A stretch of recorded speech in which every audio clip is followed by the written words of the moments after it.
A homeless man saved a powerful CEO from a violent attack on the cold city streets. When she offered a large cash reward, he refused, asking in return only for a chance at dignified work. What this unexpected chance triggered surprised everyone and changed their worlds forever. Before we delve deeper into Daniel and Eleanor's intricate journey, please make sure you're subscribed to our channel and hit that notification bell so you don't miss any of our upcoming compelling stories. We'd also love to know where you're watching from today. Drop your city or country in the comments below. Your support means the world to us. Now let's rejoin Daniel and Eleanor.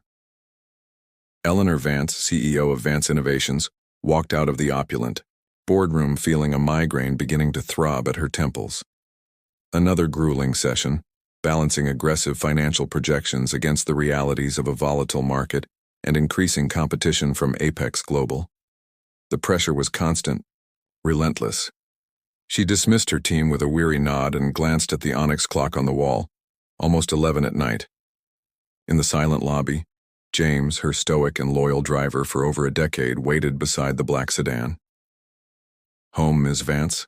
he asked, his voice low and respectful. Eleanor hesitated.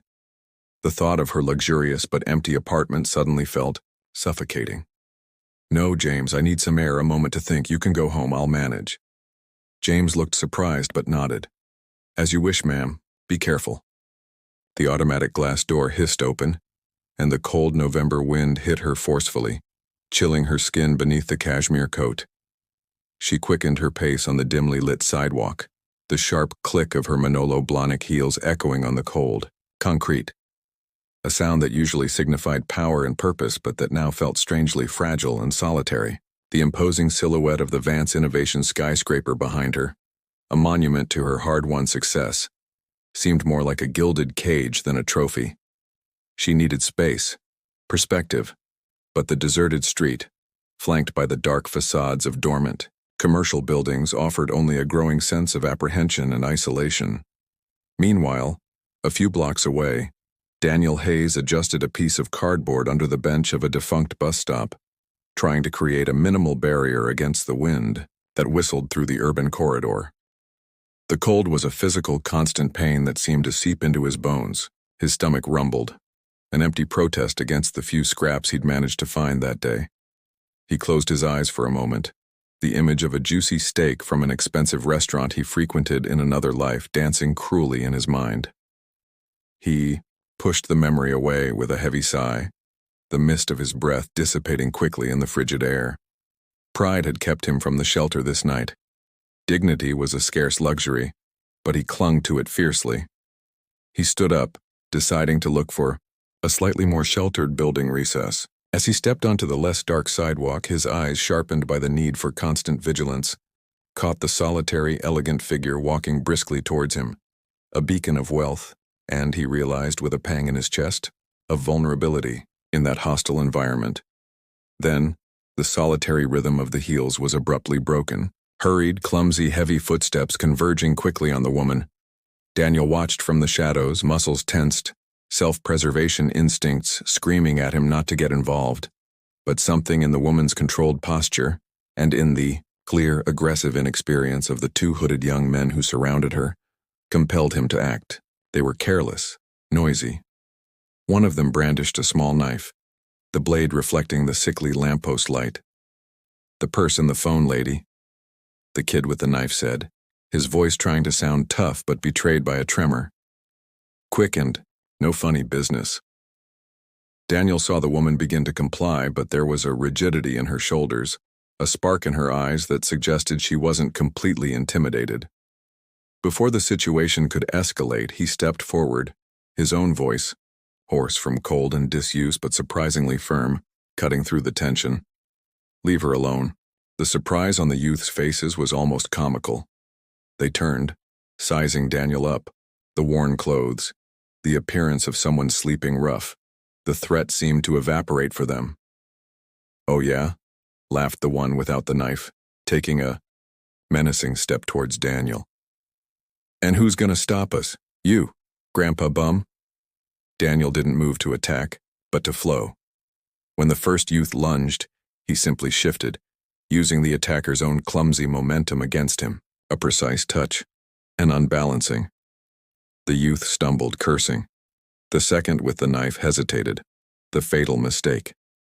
Daniel closed the distance quickly, ignoring the blade and focusing on the wrist. A twist honed by years of forgotten martial arts training, a luxury from his previous life, sent the knife clattering metallically onto the concrete. A calculated shove to the disarmed attacker's shoulder sent him staggering back. Seeing the unexpected speed and efficiency, the first youth didn't hesitate. He regained his balance and fled, disappearing into the darkness. The second glanced at the knife on the ground, at Daniel, and the decision was instant. He also ran, clutching his sore wrist. The silence that followed was deafening, broken only by the wind howling between the buildings and Eleanor's now audible breathing as the adrenaline began to subside. She took a few seconds to process the speed and the precision of what she had just witnessed. That man hadn't brawled, he had neutralized. There was a cold efficiency to his movements. Pulling her CEO facade back together with effort, she smoothed her expensive coat, though her hands still trembled slightly. I don't know how to thank you, she said, her voice steadier now. That was remarkable. Your speed, your calmness. The instinct trained in her transactional world took over. She opened her designer handbag, her nimble fingers finding her Italian leather wallet. Please, I insist, you saved me from something that could have been terrible. Accept this as a token of my gratitude. The wad of $100 bills seemed even more inadequate under Daniel's direct, assessing gaze. He looked at the money, then at her face, a face accustomed to commanding, but now showing traces of shock and genuine relief. His own eyes, which had once overseen billion-dollar budgets, regarded the notes almost with indifference. What he craved couldn't be bought. He shook his head gently. I sincerely appreciate the offer, ma'am. Truly. But I cannot accept. Eleanor frowned, confusion giving way to a slight irritation. This defied logic. But why? You took a risk. Anyone in your situation would accept. The unspoken word hung between them. My situation doesn't define my worth, ma'am, he replied, and the quietness in his hoarse voice was more powerful than any shout. Charity, however well-intentioned, doesn't restore what's been lost. What I need, what I believe I deserve after everything, is a chance. An opportunity to work, to use my skills, to prove I'm still capable. The dignity of purpose, ma'am, is worth more than any amount of money. Dignity, purpose, skills. The words resonated in Eleanor's mind, clashing against her assumptions. Curiosity, now mixed with an incipient respect, overwhelmed her. Work? She repeated, tilting her head, assessing him with a new gaze. What kind of skills? What kind of chance are you seeking exactly? My experience covers strategic operations, management, complex systems analysis, global supply chain logistics, leadership of multifunctional teams, implementation of process re-engineering projects. The fluency, the precision of the corporate language was disconcerting coming from someone looking like him. I'm proficient in data analysis, identifying bottlenecks, developing evidence-based solutions. I seek a chance to apply this knowledge, to contribute meaningfully. Any chance? The pragmatic CEO inside her screamed it was madness. Hiring a homeless man based on a violent encounter and an impressive speech? But the woman who had been saved, the woman feeling the emptiness in her own success, was intrigued. The audacity, the raw integrity of his request. It was compelling. Vance Innovations tomorrow, 9 a.m., she said, the decision made in a split second. Corner of 6th and Market, Glass Tower. Ask for Martha Rodriguez at the main reception. Tell her Eleanor Vance sent you for an assessment interview. She realized the gap. Your name? Daniel. Daniel Hayes. Until tomorrow, Daniel. She turned abruptly, walking with quick, determined steps toward the avenue, her mind a whirlwind of questions and a strange sense of having stumbled upon something significant. The taxi that appeared felt like a safe haven, but as the car pulled away, she looked back, seeing Daniel's solitary figure still standing under the dim lamppost before being swallowed by the darkness. That encounter had shaken something within her. a crack in the facade of her controlled world. The next day, Daniel spent the few coins he had left on a bus fare and a strong coffee from a cheap diner, mainly to use their restroom to wash his face and attempt to tame his hair with cold water. His clothes, despite being his best, still broadcast his circumstances. The prospect of entering the monumental lobby of Vance Innovations was intimidating. He remembered striding into similar buildings as a respected executive, the scent of new leather and gourmet coffee filling the air. Now he felt like a ghost haunting a feast. The lobby was even more imposing by day. The marble seemed colder, the steel brighter, the executives more hurried and self-important. He approached the reception desk, feeling dozens of curious or disdainful eyes upon him. "I'm here to see Martha Rodriguez. Eleanor Vance sent me," he told the receptionist, his voice steadier than he felt internally. The initial interview with Martha was a polite but rigorous interrogation. She was Eleanor's gatekeeper, and her expression clearly conveyed that she considered this a waste of time or an eccentric whim of her boss. "Your experience appears fragmented, Mr. Hayes, and there are considerable gaps in your timeline." Daniel remained calm, focusing on outlining his competencies, not dwelling on his circumstances. Finally, Martha, perhaps following direct orders or driven by a sliver of her own curiosity, led him to the private elevator. "Eleanor, Mr. Hayes is here," she announced via the intercom, her tone professionally impeccable. In Eleanor's office, with the city spread below like a chessboard, Daniel felt an unexpected calm. Eleanor was direct. The conversation focused on the skills he had mentioned. She asked technical questions, presented complex hypothetical scenarios. Daniel answered with precision, demonstrating a mastery that clearly surprised her. She perceived the barriers he maintained regarding where and when he had acquired such knowledge. "I understand your reservations about discussing your past, Daniel," she stated analytically, "but I need to assess your work ethic and practice. We have an archive, an initial task." She described the job, the conditions, the repetitive but essential nature. Daniel accepted readily, the gratitude for the concrete opportunity outweighing any lingering bruised pride. "I appreciate the chance, Ms. Vance. I'll do my best." The first weeks in the archive were a brutal test. The environment was cold, damp, the pervasive smell of dust and old paper filling his nostrils. It was a labyrinth of metal shelves crammed, with boxes and folders, a graveyard of forgotten information. Daniel threw himself into the work with an almost monastic discipline. He began mapping sections, developing an intuitive cataloging system, separating the essential from the obsolete. It was physically and mentally exhausting work, but he found a strange satisfaction in bringing order to the chaos, in rescuing lost information. Interactions were sporadic. Mark, the administrative assistant, made a point of passing by occasionally, always with a sarcastic comment.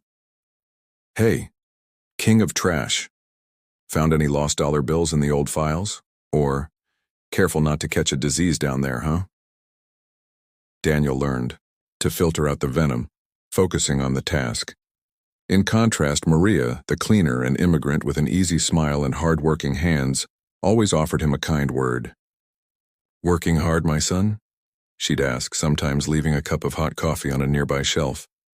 "God helps those who get up early, or who spend the night in the archive," she'd add with a wink.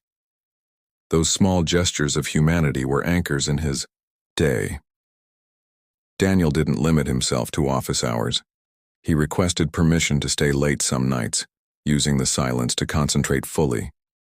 It was during one of these late nights that he encountered the problem with the old database indexing part of the archive. It was obsolete, error-ridden, and finally crashed. Knowing this would impact other departments and seeing it as an opportunity to proactively demonstrate his skills, he spent hours analyzing the old code, identifying the fault, and rewriting crucial parts.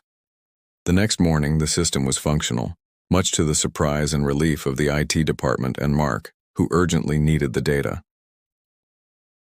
The incident with the complex spreadsheet happened shortly after. A finance department was paralyzed, unable to use a critical analysis tool. Eleanor, already intrigued by Martha's reports and the unofficial story of the database fix, decided to send the file to Daniel as a definitive test. He not only corrected the errors within hours, but redesigned the interface to make it more user-friendly and added a data visualization module that revealed cost trends that had gone unnoticed for years. The head of the finance department called, Eleanor personally amazed. "Who is this guy in the archive? He's a genius." The rumors intensified. The mysterious man from the archive began to be seen in a different light. The story of the street rescue, initially treated as bizarre gossip, started to merge with the evidence of his competence. Some began to wonder what his real story was. Eleanor felt the time was right.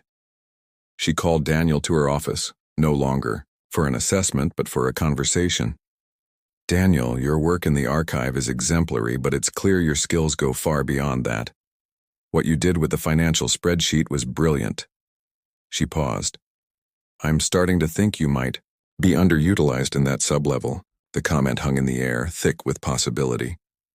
Daniel felt a mix of hope and apprehension. Being recognized was what he craved most, but it also exposed him. The relative anonymity of the archive offered a kind of safety. "I'm here to serve. Where I'm most useful, Ms. Vance," he replied, his voice neutral, but his eyes locked on hers, waiting. Eleanor smiled slightly, recognizing his caution. "I know you are, Daniel, and I believe your usefulness will be maximized outside those walls." She leaned forward, adopting a more formal tone. "I have a specific project in mind. We're evaluating a restructuring of our internal logistics division. There are suspicions of significant inefficiencies, but no one has managed to quantify them or propose viable solutions. I'd like you to lead an in-depth analysis with full access to relevant data and personnel. It's a considerable challenge." Daniel's eyes lit up with genuine interest. Logistics, analysis, problem-solving. It was the kind of work that made his brain operate at full throttle, the work he loved and excelled at. "Challenge accepted, Ms. Vance, with pleasure." Daniel's transition from the archive to a small temporary office on the operations floor was met with mixed reactions. Martha Rodriguez oversaw the move with her usual efficiency, but offered Daniel a rare, almost imperceptible nod of approval. "Your archive reports were impeccable, Mr. Hayes. Good luck with logistics." Maria, the cleaner, gave him a quick hug and wished him luck. Mark, however, snorted when he saw him settling in. "Look who's moving up in the world. From the basement to a cubicle. Careful you don't fall off your chair, huh?" he muttered to a colleague, loud enough for Daniel to hear. Daniel, once again, chose to ignore it. He was focused on the task ahead. He dove into the analysis of Vance Innovations logistics with the intensity of an archaeologist unearthing a lost city. He spent days analyzing route spreadsheets, inventory data, delivery times, transportation, costs.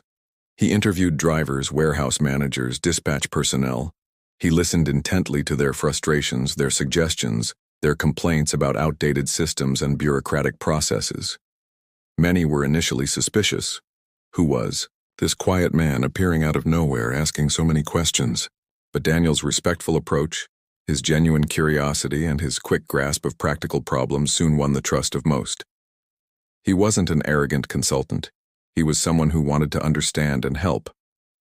Meanwhile, his interactions with Eleanor became more structured, focused on the logistics project. They met twice a week in her office to discuss progress. Daniel presented his preliminary findings with clarity and objectivity, using charts and data to illustrate bottlenecks and improvement opportunities.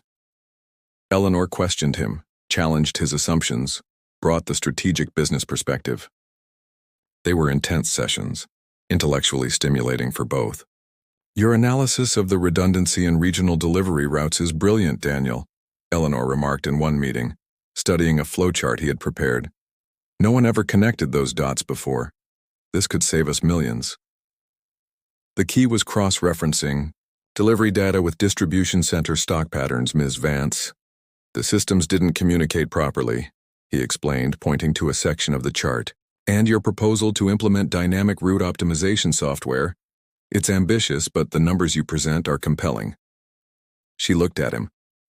"Do you have experience implementing this type of system?" "Yes, ma'am. I led a similar large-scale implementation in A previous role, he replied, the slight hesitation when mentioning the past still present. Eleanor noted it, but didn't push. Not yet. Outside of formal meetings, the dynamic between them continued to evolve subtly. One day, late in the afternoon, after a long data analysis session in Daniel's office, Eleanor found him staring intently at a small, faded photograph pinned to his cubicle wall, an image of a sailboat on the open sea. "Sailing?" she asked casually, approaching.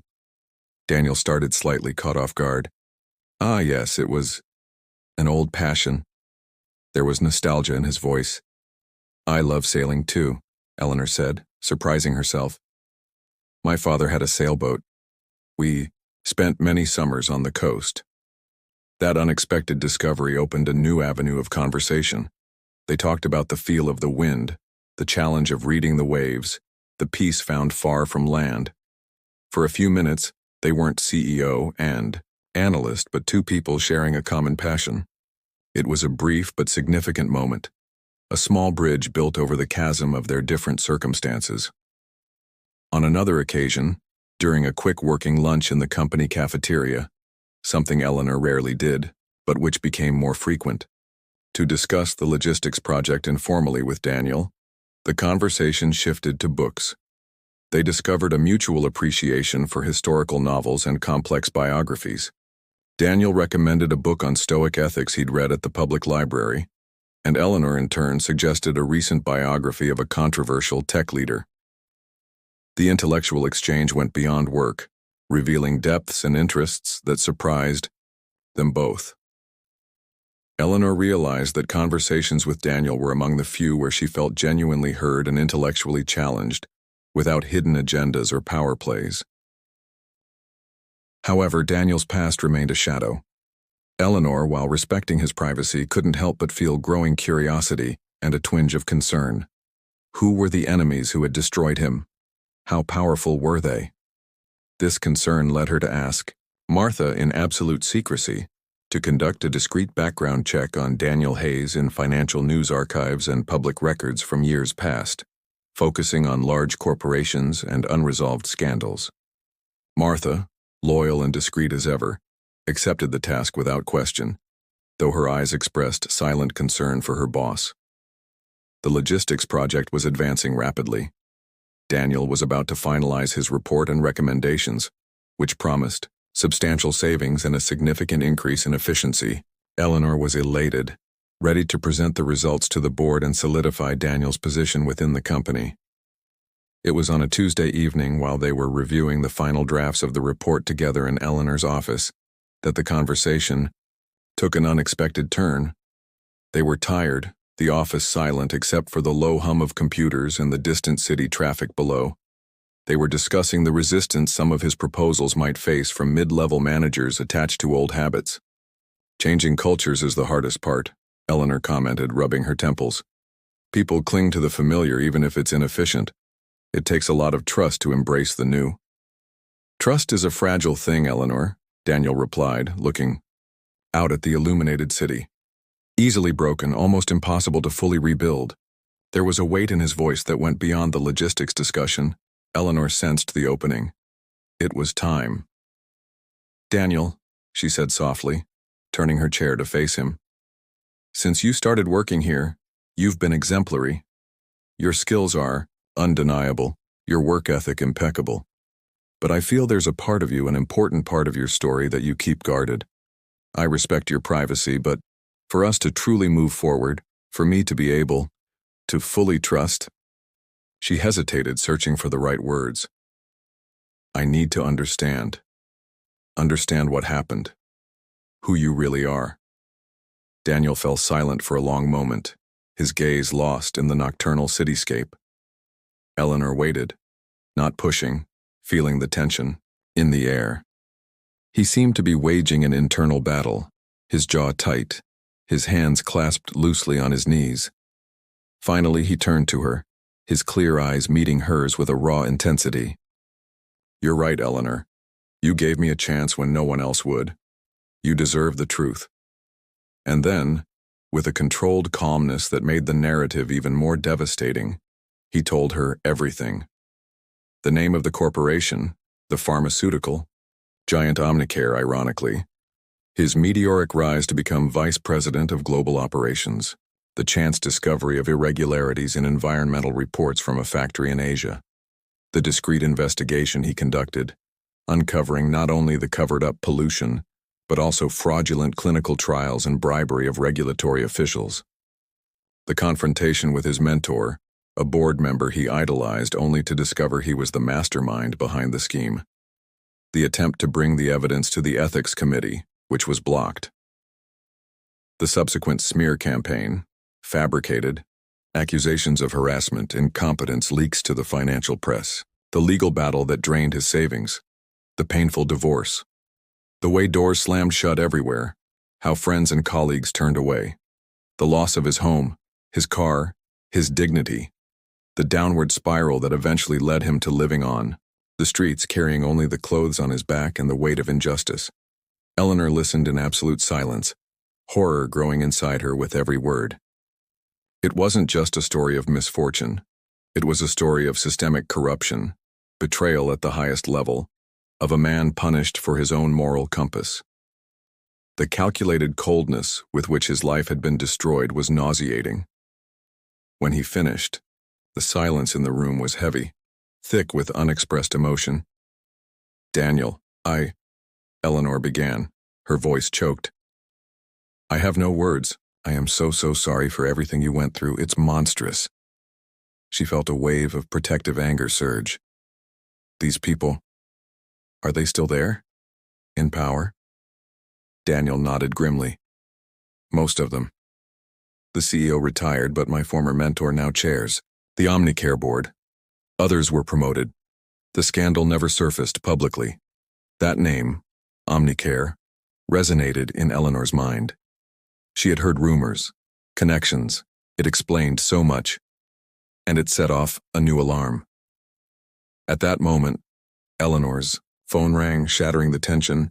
It was Martha. "Sorry to interrupt so late, Eleanor, but an urgent communication just came in from Omnicorp, the European conglomerate. They want to schedule a dinner tomorrow night to discuss the final terms of the strategic partnership. Dubois will be present." Omnicorp. The partnership that could define Vance Innovation's future. Eleanor felt a chill run down her spine. The timing was uncomfortable. She hung up the phone, her mind racing. "Good news?" Daniel asked, sensing the shift in her expression. "Perhaps," Eleanor replied, trying to sound casual. "Omnicorp wants to finalize the partnership. A big step for us." But her gut, sharpened by Daniel's story, told her something was wrong. Was it just a coincidence? Or were the ghosts of Daniel's past, tied to Omnicare, somehow connected to this new, crucial negotiation with Omnicorp? The migraine that had threatened earlier returned with full force. The following evening, the dinner with the Omnicorp delegation took place at an exclusive, overpriced restaurant, the kind Eleanor usually found pretentious. The atmosphere was, one of forced cordiality. Dubois, Omnicorp's lead negotiator, was charming in an oily way, his cold eyes assessing everything and everyone. The initial conversation centered on market synergies, growth projections, but Eleanor sensed an undercurrent of tension. It was over coffee, as other team members chatted in smaller groups, that Dubois leaned towards Eleanor with an air of confidentiality. "Ms. Vance, a somewhat delicate matter, but one that needs addressing to ensure a smooth transition." He paused, dramatically. "Our due diligence team, as is standard practice, investigated key personnel, and the name Daniel Hayes came up. There are concerns, complicated history, unfortunate associations with, let's say, negative publicity in the past, involving Omnicare, with whom, as you know, we have business dealings." He smiled, a smile that didn't reach his eyes. "For our partnership to start on the right foot, without distractions or unnecessary reputational risks for either party, it would be highly advisable for Mr. Hayes to no longer be on your payroll when we sign the final contract. A formality, you understand?" Eleanor's blood ran cold. It wasn't a coincidence, it was a demand. Daniel's ghosts weren't just watching, they were actively intervening, using the biggest opportunity of her career as leverage to silence him for good. The choice she had to make became brutally clear. The call from Dubois, so late at night and with a tone of forced urgency, hung in the charged air of Eleanor's office like a dark omen. They exchanged a look, Eleanor and Daniel, confirming the unsaid. This wasn't about market synergies, it was about him. It was about the past that refused to stay buried. Put him through, Martha, Eleanor said, her voice surprisingly calm as a strategic coldness took over. She motioned for Daniel to stay, indicating the speakerphone. She wanted him to hear, to understand the nature of the threat they faced together. Dubois' voice filled the speaker, falsely cordially. Eleanor, my dear, apologies for the hour, but a delicate matter arose in our final due diligence check, something requiring your immediate attention before we proceed with the signing tomorrow.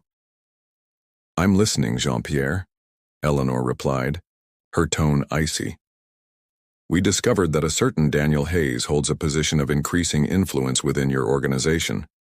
An individual, as you may know, with a tarnished history, past associations with Omnicare, a rather unpleasant episode we'd prefer not see resurface in the press associated with this new and promising partnership. The direct mention of Omnicare was the confirmation. To protect the reputation of both companies and ensure a smooth launch of this joint venture, we deem it essential that Mr. Hayes be disengaged from his duties. A preventative measure. Purely prophylactic, you understand. The euphemism was almost insulting. Daniel, listening silently, visibly paled. The blow, even expected, was brutal. It was the same tactic, the same insidious pressure that had destroyed him before. Eleanor took a deep breath, feeling the cold anger rise. Jean-Pierre, she said, her voice cutting like glass, allow me to be absolutely clear. The integrity and competence of my employees are non-negotiable. Mr. Daniel Hayes is a valued member of my team, hired on his merits and proven capabilities. His past history, especially how it was manipulated by unscrupulous individuals at Omnicare, has no bearing whatsoever on his current or future role at Vance Innovations. There was a stunned silence on the other end of the line. Dubois clearly hadn't expected such direct resistance. Eleanor, be reasonable, he retorted, the veneer of cordiality vanishing. We're talking about a multi-billion-dollar deal. A minor, personnel adjustment is a negligible price to pay. For you, perhaps, Jean-Pierre. For me, principles have no price tag, Eleanor stated. If the condition for this partnership is that I bow to blackmail and sacrifice a principled employee to appease the ghosts of Omnicare, then you can consider this deal dead. Vance Innovations does not engage in thuggish tactics. She disconnected the call abruptly, the final click echoing in the tense silence of the office. Daniel stood, his face a mask of conflicting emotions, shock, anger, and a deep, painful resignation. Eleanor, he started, his voice hoarse. You shouldn't have done that. I'm not worth a deal like that. I'll leave. I'll submit my resignation immediately. It will solve. No, Daniel, Eleanor interrupted, rising and walking towards him, the intensity in her gaze silencing him. You are going nowhere. You aren't worth a deal like that. You are worth so much more. What you represent, your integrity, your courage in rebuilding, that's worth more than any contract signed with people like Dubois and Kensington. You are not the problem here, they are. And I will not allow them to win again, to destroy you a second time, not while I can prevent it. The passion in her voice was fierce, protective. But the company, the shareholders, Robert, Daniel murmured, thinking of the practical implications, the weight of responsibility she had shouldered. I will handle Robert and the shareholders, Eleanor affirmed, determination hardening her features. This company was built on innovation, and from today forward, it will equally be built on uncompromising integrity. If we lose some shareholders who don't share those values, so be it. We will attract others. You taught me that, Daniel. Leadership is about making the tough choices, for the right reasons. She placed her hands on his shoulders, forcing him to meet her gaze. We are in this together. You are not alone anymore. The sincerity and strength in her words seemed to finally break through Daniel's last defenses. He nodded slowly, a single tear escaping and tracing a path down his weathered face. It wasn't a tear of sadness, but of overwhelming gratitude and profound relief. "Thank you, Eleanor," he whispered. "Thank you." The following morning was, as expected, tumultuous. News of the collapsed Omnicorp deal ripped through the company and the financial markets before breakfast. Eleanor's phone rang incessantly. Furious investors, board members demanding explanations, the press sniffing out a story. Robert, the CFO, burst into her office looking pale and shaken. "Eleanor, do you have any idea what you've done? The stock is plummeting. Analysts are downgrading us. The board is calling an emergency meeting. We need to do damage control, say it was a misunderstanding, try to reopen negotiations." Eleanor listened to him patiently, then responded calmly. "Robert, prepare a statement. But it won't be an apology. It will be a declaration of our values. We will explain that Vance Innovations refused to compromise its ethical principles and employee safety under external pressure. We will affirm our commitment to responsible business practices, and we will formally announce the creation of the Directorate of Corporate Ethics and Sustainable Operations, led by Daniel Hayes." Robert gaped. "Announce? Hayes? Now? That's throwing gasoline on the fire." "It's showing we're not backing down, Robert. That our decision wasn't a mistake but a deliberate choice about who we are, trust me." The press release sent shockwaves. The initial reaction was largely negative, as Robert predicted. But then, a counter-narrative began to emerge.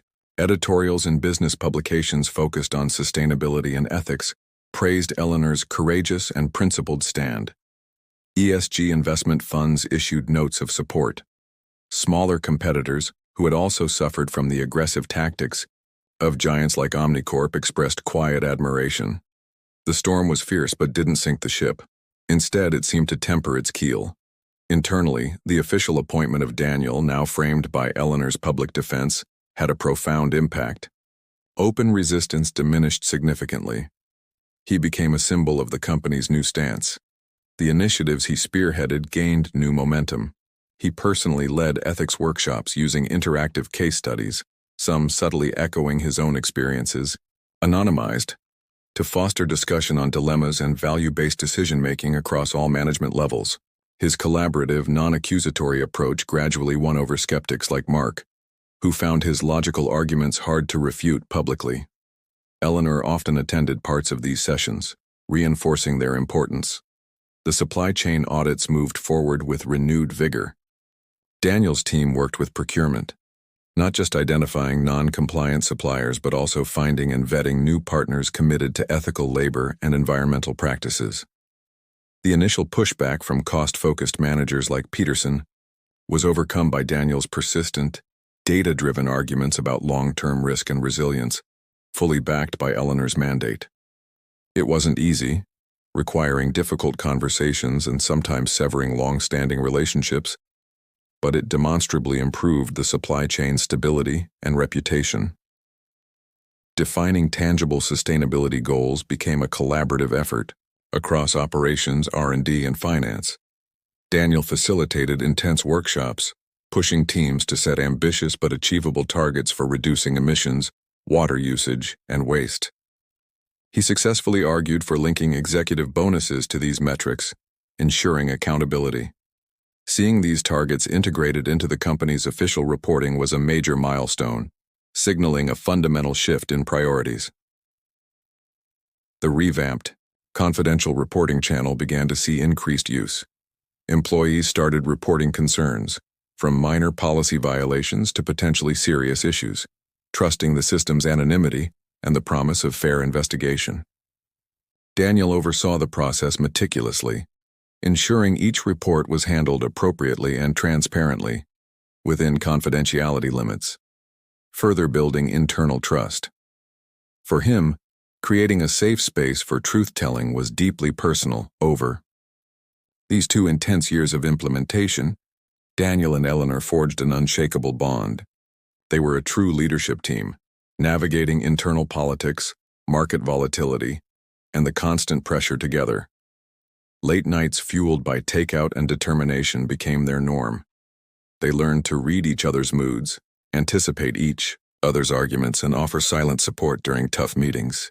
The professional respect deepened into a profound personal connection. They discovered shared histories of loss and resilience, finding solace and understanding in each other's company. The unspoken attraction simmered beneath the surface, a powerful current in their daily interactions. The second anniversary of the Omnicorp refusal coincided with the release of a major corporate reputation index. Vance Innovations had soared, lauded for its ethical leadership. That evening, celebrating quietly in Eleanor's office, the mood was reflective, tinged with relief and accomplishment. 2 years, Daniel, Eleanor toasted, raising her glass of sparkling water. We weathered the storm. We did more than weather it, Eleanor, he replied, his gaze meeting hers across the desk. We set a new course. He paused, then continued, his voice softer. And along the way, I found more than just a career again. I found... What, Daniel? She prompted gently. Hope, he said simply. And you. The admission hung in the air, simple, profound. Eleanor's breath caught. Oh, Daniel, she whispered. The feeling is very much mutual. He reached across the desk, his hand covering hers. The familiar spark ignited, but this time neither pulled away. It wasn't just CEO and director anymore. It was Eleanor and Daniel. I believe, Daniel said, his thumb gently stroking her knuckles, that our most important work together might just be beginning. Eleanor smiled, tears welling in her eyes, tears of joy this time. I believe you're right, Director Hayes. Let's strategize our future. He stood, pulling her gently to her feet. By the vast window with the city lights spread out like a promise below, they sealed their new beginning not with a handshake or a memo, but with a kiss that spoke of shared battles won, mutual respect earned, and a deep, quiet love forged in the unlikeliest of circumstances. What an incredible journey of resilience, dignity, and unexpected connection. What part of Daniel and Eleanor's story resonated most with you? Was it his refusal of the reward, her bold decision in the boardroom, or the quiet way their partnership and deeper feelings grew? Let us know your thoughts and feelings in the comments below. We truly value your insights. And if this story touched you, please consider subscribing to the channel and turning on notifications so you won't miss our next inspiring narrative. Thank you for being part of our community.